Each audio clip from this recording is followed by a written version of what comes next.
ভালো কাজের প্রলোভনে ভারতে পাচারের শিকার ৩৬ বাংলাদেশি নারী, পুরুষ ও শিশুকে বিভিন্ন মেয়াদে সাজা ভোগের পর বিশেষ ট্রাভেল পারমিটে তাদের বেনাপোল ইমিগ্রেশনে হস্তান্তর করেছে ভারতীয় ইমিগ্রেশন পুলিশ। মঙ্গলবার সন্ধ্যায় ভারতের পেট্রাপোল ইমিগ্রেশন পুলিশ পাচার হওয়া বাংলাদেশিদের বেনাপোল ইমিগ্রেশন পুলিশের কাছে হস্তান্তর করে। ওয়ালটন আবারও মিলিয়নিয়ার অফারে ওয়ালটন ফ্রিজ কিনে আপনিও হয়ে যেতে পারেন মিলিয়নিয়ার।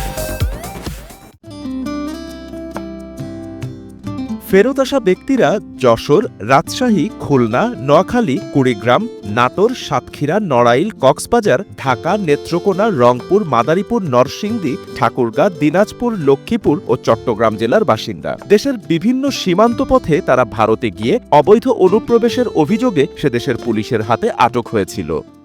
থানা রামশিলিলি গ্রাম, আমার ছেলে অনেকদিন আগে হারিয়ে গেছিল, আমরা পাইসি করে তারপরে এর মাধ্যমে আমাকে আজকে ফেরত দিল।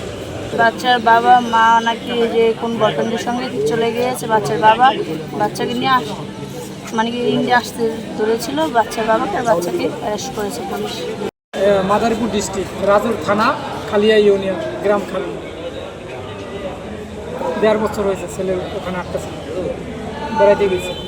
জাস্টিস অ্যান্ড কেয়ারের যশোর শাখার senior program officer Abdul Muhit জানান, ভালো কাজের প্রলোভনে দেশের বিভিন্ন সীমান্ত পথে দালালের মাধ্যমে তারা ভারতে কলকাতার বিভিন্ন এলাকায় যায়। সেখানে বিভিন্ন বাসাবাড়ি বা অন্যান্য কাজ করার সময় পুলিশ তাদের আটক করে।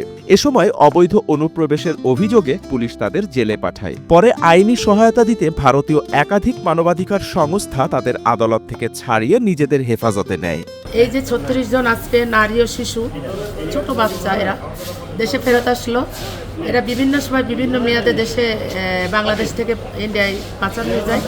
সেখান থেকে আইনের মাধ্যমে এরা আমাদের মতো সংস্থা তাদের নিজ জিম্মায় রেখে সেই শেল্টার হোমে ছিল, বিভিন্ন শেল্টার হোমে। সেখান থেকে আজকে আইনের প্রক্রিয়ার মাধ্যম শেষ করে ২ দেশের মাধ্যমে তারা দেশে ফেরত আসলো।